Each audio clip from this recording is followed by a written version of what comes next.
Welcome to the Growth Engine podcast. In today's episode, we have the privilege of sitting down with Charlotte Lamb, a seasoned senior marketeer with over 2 decades of experience in steering teams, campaigns and budgets within the investment management industry. Charlotte's currently serving as Demand Generation Director at BNY Mellon and is at the forefront of creating and executing innovative demand generation initiatives. She's the driving force behind the development and delivery of a pioneering demand generation program. Join us as we delve into her journey, insights and strategies that illuminate the path to success in financial services marketing. Charlotte, welcome.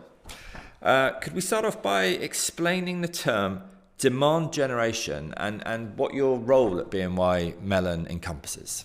Yes, of course. And it's a funny one because when I first was asked to take this role on, I had no idea what demand generation meant, and I spent quite a lot of time Googling it, researching it, and I read all these descriptions and I was like, but that's just marketing. Right. For me, it was what marketing is and should be. And whilst that's true, I think the focus of demand generation is about using data. So we call it data-driven approach to marketing that drives or increases demand for products and services of a given firm, in this case, obviously, BNY Mellon. For us at BNY Mellon, it's also about really enhancing that sales and marketing relationship. So it's working in tandem, working together. It's not one versus the other or in isolation. It's very much about bringing everyone together and with the same objectives. In terms of the role at BNY Mellon, it was really started off to introduce a pilot program, to get a pilot demand generation program up and running. I started at BNY Mellon in a channel marketing role and did that for about a year and a half. And then was asked by my boss, Dominic Traynor, following a reorganisation of marketing in which his team was renamed from Global Digital to Global Digital and Demand Generation. Okay. He wanted to bring somebody on to run that demand generation program. And he said, no, I don't want that. I want somebody who has that more general experience, who understands the markets, understands how the sales teams work, understands how campaigns are currently run and things like that. He wanted that expertise to bring in to try and help bridge that gap between the two functions, really, I think. That's quite insightful of him, really, isn't it? To take that view as opposed to going, no, demand generation, we want to bring in someone that's already done that. I think it's quite a bold move. It was, and I mean, I was lucky in that supported by the help of an external agency as well, who have run demand generation programs for other clients in all sorts of industries. So learning from them as we went along. So let's talk a little bit about the pilot program. Perhaps you can give us an overview of what that pilot program looks like. I spent quite a lot of time just doing background work, understanding where some of we worked with an external agency, Critical Mass, as well to help us on this. We did lots of interviews with lots of stakeholders. So we identified a core team of people at the beginning, or stakeholders that we would need to include in this. First and foremost, the sales team. But also all the other areas of marketing and also client services as well. And we identified key people within those functions to be part of the program. We ran a series of interviews to understand where pain points were, where people saw opportunities for things to be improved upon or things that were working and they wanted to explore how they could make them work even better. So we conducted this research with all these individual stakeholders for quite some time, and then got together in various work groups, working sessions with big groups to sort of try and come up with what is our current state in terms of how it works operationally within the organisation to get something out of the door, and also what does the customer journey look like? How many touch points are there? What happens to them at the end of a campaign?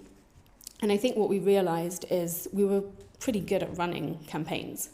And we'd run lots of campaigns, like I'm sure many of the listeners will, this will resonate with many people, run lots of campaigns, but they're often quite specific, short-lived. Yeah. And then before you've had time to digest anything, you're on to the next one. Yeah. And as much as you would like to go back and review the results and see what can we learn from this, there really honestly never is the time. I'm super interested in what you're saying. I'm picking up on a couple of points there. The first is that I totally identify with the fact that it's you're constantly running. Something comes in, you deliver on a campaign or a piece of content, and you're on to the next piece before actually going in, checking, has it done what it's meant to do? So my question is, was the term pilot program used within the business, and did using that terminology and sharing that within the business, did that give you the time to review the effectiveness and gather the data that you needed, and etc.? Yeah, I think we definitely did use the term pilot. I mean, I would say that we started off with one idea as to how we were going to run the pilot. And because of all the things we've just discussed around things changing, markets changing, that idea we had to scrap. And so we had to quickly pivot to a new way or a new idea for how we would deliver the pilot. Okay. So originally it was going to be European-wide and based on a specific campaign, but we were going to implement lots of demand generation tactics, of which there are many, but we were going to implement those in an integrated way that we hadn't really done before in campaigns. So we'd done pockets of this work before, but never fully omni-channel, fully integrated, and then with that reporting and lessons learned at the end of it. So what we decided we would do instead, I've mentioned we had these key stakeholders and advocates throughout the business. We had representation from our Iberian sales team as the sales advocates. Now, for us at BNY Mellon, Spain is one of our strategic priority markets. It's one of the markets that if we look at the Broadridge FB50 reports, we perform the strongest in. So we have good engagement from Spanish clients already. The sales teams have fantastic relationships with those clients, and we constantly score pretty highly in the top 10s for the marketing and communication efforts. So we felt like we were pushing on an open door with this program. That market is also one of the only markets that had a regular, what we called a newsletter communication that went out every month. So what we did with the pilot that enabled us to move much more quickly was we looked at that newsletter. We looked at the content that it contained. We ran sort of analysis on things that were doing well with that newsletter over the previous months. But we also saw some inconsistencies. So it wasn't actually regular every month. There were certain months when it didn't happen. All valid reasons for why, one person running the marketing team, lots of events driven in that market, holiday periods as well, just decided it's not worth the effort, or perhaps the return wouldn't be worth the time spent putting it together. But also we looked at different things. So this newsletter, the template was probably a little bit outdated. I think it's fair to say multiple links taking people lots of different places with no clear onward journey. So what we did is we created a landing experience for the newsletter. We're not calling it a newsletter anymore, it's Visión, I have to say it the Spanish way, Visión 360. Okay. 300, I can't do that in Spanish. But you get the idea, and we branded it and created a landing experience. We had one CTA, we talked about the different content that people would find in there. All the content that would have been in the original newsletter that the team were sending out already was available on the landing page. It was just all contained there. So it was a very nice experience for clients. In the old world, that newsletter was sent not on the same day every month. And as I've said before, not always every month. And it was sent once and forgotten about, and nothing was ever done after that. With our program, we send it on the third Wednesday of the month. We resend it with a different subject line the following Monday to people who have not engaged. And that means anyone who has not actually clicked through and landed on the website as a result. And it has to be a positive engagement for us to consider them engaged. So we send it to people who have opened it but not clicked. We send it to people who've opened it and looked on the privacy policy, for example. But we don't send it to people who have actually gone through and read some content on the page. We then write 2 additional emails focusing on one or two of the articles that we're featuring that month, and we send those, again, 3 or 4 days after, to the people who still have not engaged. Now, I can already hear people listening to this going, well, what about the unsubscribe rate? Because that was a really big sort of pushback and an obstacle that we had to overcome with lots of stakeholders, actually, not only the sales teams. Due to the volume, the concern about the volume. Yeah, exactly, because we've gone from sending roughly 1 email a month to this audience to then potentially sending them up to 4. Right. Or even 5. We ran with it. So potentially, if someone doesn't engage with email 1, they get sent it a second time. If they're still going to engage, they get sent an article follow-up. If they still don't engage, they get a second article follow-up. And at that point, we leave them be for the month. We reinstate them into the program the next month because, quite honestly, there could just have been nothing of interest for them that particular month. For anyone who does engage with the content, we identify which products we think the content that they've read is most suited to or links to, and we send a product follow-up email at the end of the month for that program. And then we start again each month. Okay, so just to be clear, the first, the old newsletter goes out the beginning of the month. The third Wednesday. Yeah. Oh, okay. So, and then the product email essentially goes out about... It goes out at the beginning of the following month, really. So there's about 2.5 weeks. Yeah. So that's really interesting to understand the flow of the communications that go out. Coming right back to the beginning of the pilot and identifying, okay, we're going to go for Spain. Mm-hmm. Good opportunity. At that point, what was going to be success for the working group? We wanted to increase engagement with the content, with the newsletters, by roughly 25%, and increase the number of people that we were able to track. So the Marketo email, we use Marketo for our email programs, and obviously we are able to drop a cookie if someone clicks through from an email. Everything is UTM tracked. So increase the number of people that we are collecting information on and collecting understanding about. So obviously for many people, demand generation is also about new leads. Yeah. Generating net new leads. For us, we took the decision that we have a relatively small sales force across the business and across all the different regions, and they already have more contacts than they can possibly have a one-to-one relationship with in each of those regions. So we wanted to build up our own first-party information that we have on clients. So we're not necessarily targeting net new. Obviously, the primary source of communication for this program has been email. We do also do LinkedIn targeting at the same time, the email all related to the content of the email that goes out, all branded with the Vision 360 as well. So that's joined together. We uploaded a matched audience to LinkedIn, and then we target people in the key accounts that we know we want to target. So all consistent branding of vision. All the assets, exactly. And presumably the individual pieces on LinkedIn are related to the articles that are existing within the newsletter. Yeah, correct. People that were concerned about the unsubscribe rates. 0 uptick in unsubscribes. Wow, that's amazing. So you've quadrupled the volume. Yeah. And got 0 unsubscribes. What's the reason for that? I think if you think about unsubscribing from emails in your personal life, it takes quite a lot for you to unsubscribe. Right. Generally, I think we often overthink it, and we did have a preference center that we implemented around the time that was implemented around GDPR, but it wasn't really being used. We've got most of our contacts we are able to contact under legitimate interest. So we have actually just recently decommissioned the preference center. People can obviously still unsubscribe from emails, but we're not seeing that happen. I think we didn't have enough of the regular communication streams or enough of that data that we were collecting in a consistent way to enable us really to use a preference center in the way that it should be used. We also do believe that actually static preferences are not really the way forwards for people, and we should be sending people information based on their behaviour and their interactions with the content on our website, and that again is what demand generation is about. Is it fair to say the term of kind of trying to read people's digital body language? Yes, is that? Exactly, yeah, trying to build that information up so that we can feed that back to sales. Everything is linked from Marketo to Salesforce. We've got all sorts of interesting moments set up. We have marketing qualified lead process in place.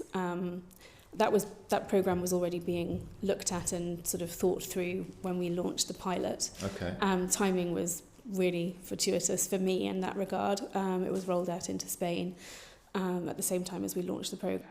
Can you talk about what that process, what does a marketing qualified lead constitute? Sure. So it's 3 positive digital engagements in a 60-day period, 2 of which have to be product related. Right. Okay. And then there is another sort of caveat on that as well. If the person has had a contact from sales in the previous 90 days, then they do not get pushed through as a qualified lead, because that's obviously somebody that is already having a close relationship with the salesperson, with the sales individual. So this is about surfacing those people. Say, for example, someone has 2,500 contacts in Salesforce attributed to them that they own. They're probably in contact with around 200, 250 of them on a regular basis. So that leaves a huge number of people that aren't and are potential warm leads. We feed them through. And then there is a process within Salesforce where sales teams get notified of these marketing qualified leads. If they look at them and they say, yes, actually this person is worth a follow-up, they tick a little box and it becomes a sales accepted lead. And then there is the next step, which is sales qualified, which means they've actually had that conversation and it is a warm prospect and they will be doing more follow-ups on that. If they don't feel that it's worth their time at the moment, for example, in the case of Spain, it could be someone who's a tied financial advisor, they're not a decision maker, there's a limit to what they can buy, then they will recycle it, because we don't want to stop communicating with them, because we want to be front of mind for the products that they are able to buy, but they're not, unfortunately, worth the sales team's time to follow up on actively. So that's how we manage the qualified leads. And how has the pilot program been received by the sales teams in Spain? Really positively. We've fed through, so the audience that we send this communication to is around 1,500, so it's not a huge audience. It's their advisory sort of audience, really, primarily. So we communicate in Spanish. It's all in Spanish. We have around 300 to 400 people who are regular engagers with the content, which is pretty good, I think. Pretty good return on that activity. And then probably around another 500, 600 who haven't actually engaged once yet. The next stage of our program is to think about, okay, how can we change things up for that group of people to try and engage them? Or do we go out with a proactive, you've not been engaging, so we're going to pause you for 6 months or something like that. And see if they go, actually, I would like to stay in touch. But for those people who are engaging, we're building up so much insight and knowledge about them. So even if they're not people that the sales teams are ready to really talk to at this stage, we've got all of this information that's contained in Salesforce. They can look back on, they can see exactly which web pages they've visited. I guess what it's doing is it's giving them better reach, isn't it? And more insight about, okay, well, I'm talking to my 150 out of my 2,000 contacts, but actually you're telling me that you're giving me the intelligence and the insight that actually this person's ready for a conversation. And I think one of the next things that we've been focused on, the reporting for this program has been focused on demonstrating that we're not increasing the number of unsubscribes, that we are increasing the number of people that we're able to track and sort of learn about, that we are passing through marketing qualified leads. I think the MQL to engaged ratio is about 8%. Right. The rest of Pan-Europe combined is 3.9. So this is really the only market we're running what we would call a true demand gen program in, but it's always on. So we can see that it's having a massive impact on the MQL conversions. The UK is another market where we're using some tactics, but it's in more shorter burst campaign activity, but we're still implementing that same retargeting, resending emails, and that is the next best performing market in terms of MQL conversion. The first thing, the interaction of LinkedIn and CRM and email push. What have you learnt from that? Is there not a huge amount, to be honest? Okay. We uploaded our list of people, our list of contacts into LinkedIn Campaign Manager. As I say, there are around 1,500 people there. I think we had around 600 email addresses that matched. Again, as everyone listening will know, a lot of people will sign into LinkedIn with their personal email address rather than their work email address, and so it has to be a direct match. So the audience that we started off targeting with the ads was quite small, and we got some reasonably good return in terms of engagement on the LinkedIn ads, but we're starting from a very low base. So there's nothing. It's very difficult to say we've learned anything from that activity yet because the numbers are just so small. Yeah, it's my theory on that, I'm interested to hear what you think of this, is I think that LinkedIn and advertising is about almost like awareness. And what I'd love to be able to get your thoughts on is, if you're pushing out content across LinkedIn, people may not necessarily click through on it, but if they see it, but then they receive it in their email, does that increase their propensity to click through on email? Yeah, that's what we're hoping for. But I don't know that we've been able to ascertain whether or not that is actually happening. No. Unfortunately, the systems aren't necessarily linked.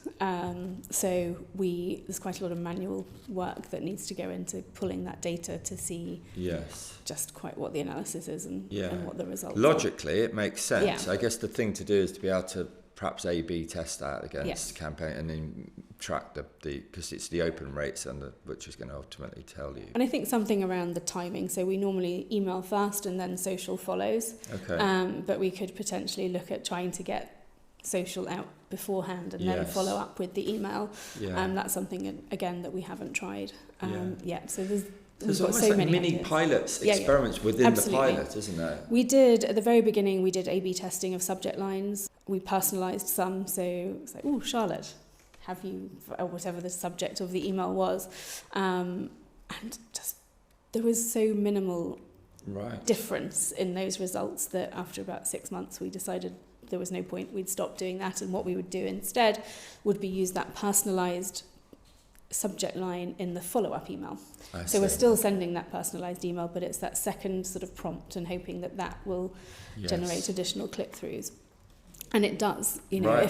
So we've proven that from the old program where just one email was sent, you'd get maybe an open rate of, 23%, and a click-through rate of 4%. Pretty reasonable, not bad, really, for the market, but that was it. You had your 23% open, your 4% who'd clicked. With the resend, the numbers are lower. You know, the open rate is lower on the second send, the click rate is lower, but we're still getting additional people. And the same with each incremental email that we send. So, and as I said before, we're not seeing an increase in unsubscribes. So people don't feel like they're being spammed just yet. No. And how have you built that process in? Is it when you're creating that material and creating because a lot of people will be listening going, sounds great, I'm already flat out with what I'm doing. So how do you build, have you kind of almost built a system that when you're creating the content, you're creating the different versions straight away? We do create everything at once. I wouldn't say we've got it in a system just yet. That's the next step. I think one of the things, for all the content that we use, we have an editorial team like everybody will do, and they write the content. When they write that content and submit it for compliance approval, they also include a LinkedIn teaser piece of copy. So that is obviously, that's used and that can be picked up by any of the regional marketers, translated alongside the content itself, and then used as a normal post.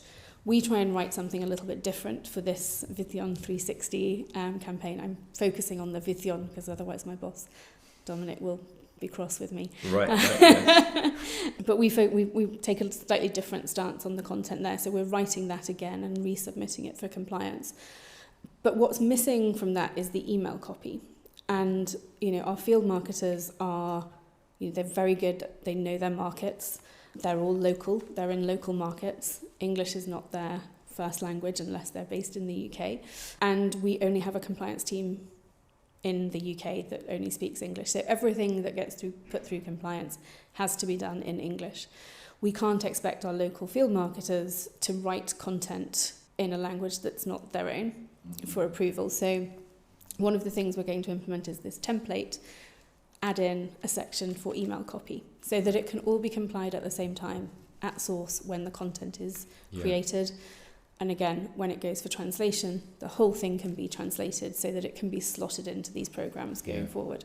So that's the plan going forward, but we're not quite there yet. No. And that kind of leads us on about the pilot is deemed within the business to be a success, I presume? Yes, absolutely. I think, you know, that 8% conversion from Engage to MQL versus 3.9 for every other market combined in Europe is pretty compelling, I think. Yeah, absolutely. The process of turning from a pilot now into rollout, That's something that we're starting to talk about now.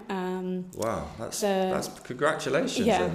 That's huge. So also we're talking about it on a number of different angles. So we've got the investment management, so rolling this out to all continental European markets. The idea for that would be we'd roll out exactly the same program as we're running in Spain. There would be a group of people who would determine, we will always have a macro piece of content.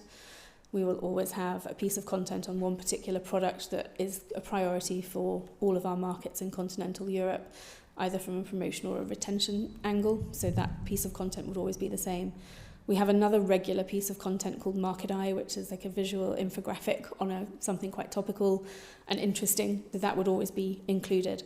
And then there'll be room for one other article that would be local choice. Okay.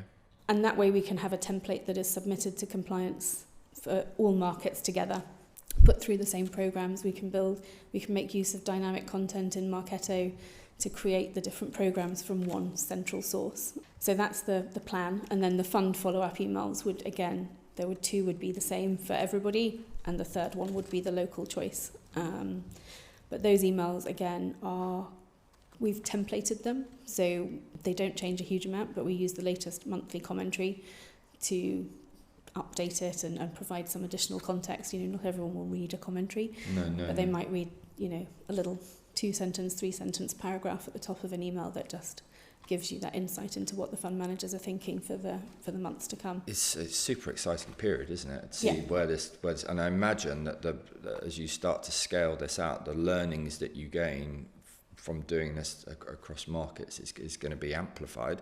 Where are you thinking at the moment that this is the bit I'd like to experiment in and learn now to kind of tighten up and improve? I think we want to move. So we've been plotting a demand gen maturity curve. Where are we? And again, recently at BNY Mellon, my team, the team I'm in, we now report into the corporate enterprise. So we're now part of BNY Mellon rather than BNY Mellon Investment Management. Right. And so we have an opportunity to scale this even more across the whole enterprise. So we sort of reckon that we're somewhere between passive and responsive. And our definition of passive is website forms. So someone's visiting the website, they fill in a form, and then obviously that has to be followed up. That's a passive. We're not doing anything really proactive to go out and generate that particular lead. And then responsive is what we're doing with the pilot in Spain with Vision 360, and we're really reacting to how clients are engaging with the content and sending them relevant follow-ups. We want to move towards personalised. So actually build spin-off programs. Again, where, at the moment this is, as I said, I'm calling it a newsletter, it's a roundup of content that we think might be interesting, and we're starting there because we don't have that insight into the clients that we have, and we really don't have it in all the other markets either. Lists for emails and campaigns are often very ad hoc in the way they're built.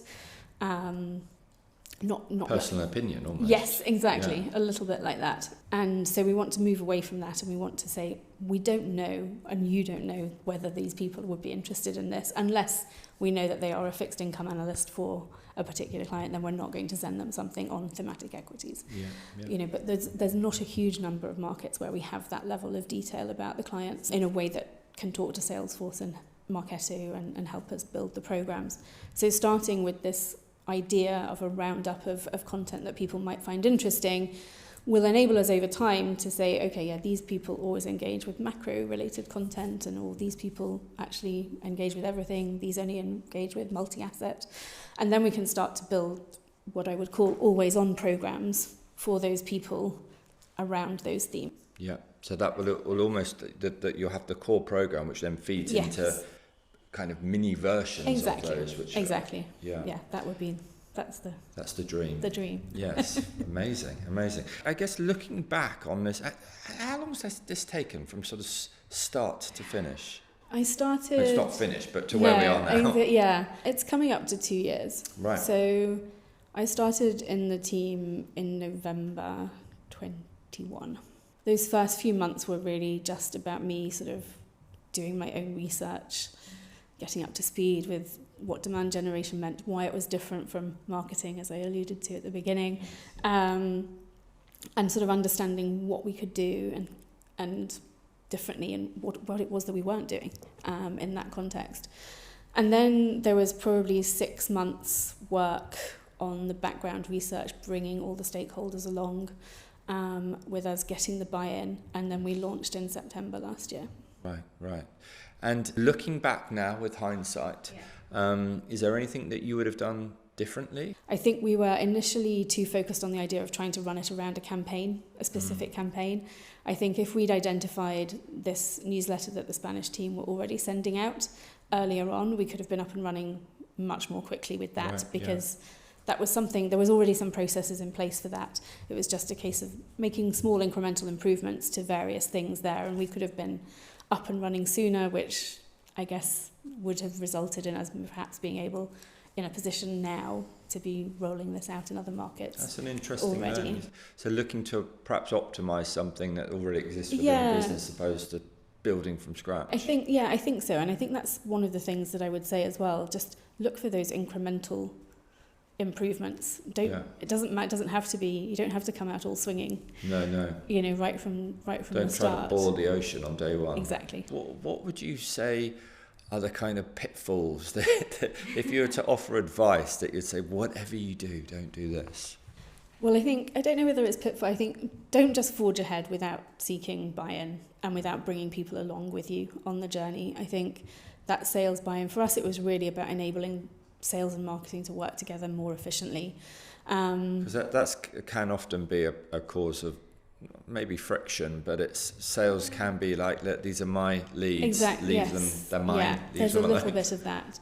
You know, and we've sort of said, if there are open opportunities identified in Salesforce, you know, really big open opportunities for a particular client, then tell us, and we can exclude those people from a generic comms or something that's not going to be talking, you know, that's potentially contradictory to what you're talking to them about already.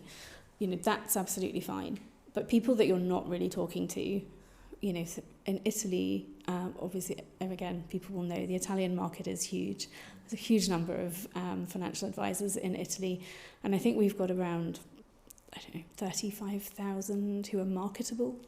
There's even more of them in the database, but you know, it's a huge number of people. We know that we can't possibly know everything about them. Let us just go. We're not after them and target them. Those individual smaller financial advisors are not necessarily going to have a big open opportunity, so let us go for them. Treat them like, you know, Fineco, for example, might be a strategic partner, but for the underlying advisors, if we are able to communicate with them on a regular basis, then, you know, let us do that. We'll extract the key contacts that you're maybe in conversations with, but, you know, we can do that. Is there any differentiation between sort of tiers of clients, size of clients? Would you approach things differently for different? We do have tierings, various different tierings happening within Salesforce and within different regions. Mm-hmm. And I think, again, that consistency is something that it would be great if we had a single way of describing whether a client is a strategic partner or a gold, silver, bronze, or whatever, tier 1, 2, 3, 4. We use Boston Matrix in the UK as well. We have many different ways of cutting those clients up into different groups. And again, I think sometimes we can be a little bit data obsessed. Yes, yeah. I do think that's a pitfall. Avoid that and maybe just start bigger, in the sense of start with those bigger groups. Don't worry about whether they've ticked that they're interested in multi-asset or they're a potential and a bronze or whatever. Just focus on the bronze. And let's say we'll go after the bronzes and then we'll see how things move from there. So I do think that's something that you can get too bogged down in. And also I think, you know, many people I'm sure will agree, we don't have the resources, any of us, I don't think, to be that tailored all the time. There are obviously moments and times and specific campaigns where it pays to be and where you need to be tailored to that nth degree, but not all the time. No. Is there anything with the kind of technology, the kind of I guess the marketing technology stack that you've learnt that you need is? Yeah, I mean, obviously integration between your email program, your Salesforce or other CRM that you're using is key. Making sure that you're tagging content correctly, We're just moving to Adobe Analytics, whole different universe in terms of UTMs from Google, where you had 3 options. It's infinite possibilities with Adobe, which is dangerous. Right, yeah. Because you could end up with something that's completely meaningless. Again, coming back to that data-driven or data-obsessed. Yes. And I think, there's a lot of us that will probably agree we're in that data-obsessed world, and a focus on vanity metrics rather than core actual business. Yeah. Things that actually give you insight and help you change and move forwards, or, as you say, demonstrate some attribution to ROI. Yeah. So I guess you constantly have to have that kind of the commercial objectives of the business absolutely at the forefront, presumably to gain buy-in from the business as this is progressing. Yeah. Any insights, pitfalls that you would share? I mean, I don't know. Again, unless you're working in the US where you've got full transparency on underlying client information, getting real attribution or on ROI from a marketing perspective on any activity is nigh on impossible. We don't see that underlying client information. We see a trade come through from a particular client, but we don't know whether it was from this individual who we invited to an event or who read our email, or whether it was from someone else who just had done their own research, for example. We can't see that. So it is really tricky. I think you have to look then for trends rather than specifics. And you need to understand what the sales process is, what the length of time is from awareness to conversion, and that can be really, really long time in our industry. Yeah. I think there's always opportunities to try and jump on certain things. The UK market, obviously, with financial clarity, you've got a lot more insight than you do in continental Europe, where it's even murkier. Yes, I think, even less transparent. So you are able to do a lot more in the UK. Quite good, really, that you launched your pilot in Spain, really, isn't it? Yeah, I think it does help us demonstrate that although we can't derive that actual ROI, we can still demonstrate the value. Yeah. I guess as we start to kind of wrap up, you think of the, if you needed to sort of summarize for the audience the best practices that you've learned that you would impart on people, what would be your kind of like 3 things to keep top of mind? Look for some small incremental changes. Look for something that you could turn into this rather than trying to build something completely from scratch. Depending on where you are, obviously, in your maturity of this type of activity, but look for something that you can just improve upon and implement. Try, test and learn. We tested the A/B testing with subject lines and quickly realised that wasn't delivering us any additional value, so scrap it. That's one less thing to put through compliance. It's one less thing to create in the beginning. And again, maybe start small and with a friendly market, a friendly sales team, and demonstrate that. As I say, incremental sort of improvements that we've seen. Take everybody along with you. Get the buy-in from the beginning and take them every step of the way. That working group, that sounds absolutely key, doesn't it? It is.